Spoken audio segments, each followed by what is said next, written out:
Oui, effectivement, on est passé par beaucoup d'émotions ce soir à la permanence de Madame de Vérac, devant laquelle je me trouve actuellement. Tout d'abord, un mélange de surprise et de déception. Branchés sur leur smartphone, la trentaine de militants réunis ici suivaient l'évolution en direct des résultats. Quand les premières estimations sont tombées, aux alentours de 22 heures, les visages étaient fermés. On a rapidement annoncé un score entre 2 et 3%, soit moins que les 5% espérés. Puis la déception s'est transformée en fierté. Rassemblés autour du poste de télévision au milieu de la salle, on a applaudi Madame de Vérac quand elle s'est exprimée sur la chaîne locale. On a ensuite échangé autour d'un verre et d'un buffet, chacun avançant son point de vue sur les raisons de cette désillusion.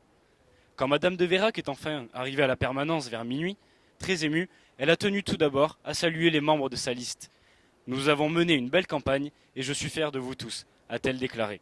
La raison principale de ce score, selon elle, un budget très serré, comparé à ceux des grands partis. Je vous rappelle que Christine de Vérac, tête de liste de l'alternative responsable, a mené une liste indépendante, après n'avoir pas été soutenue par l'UDI.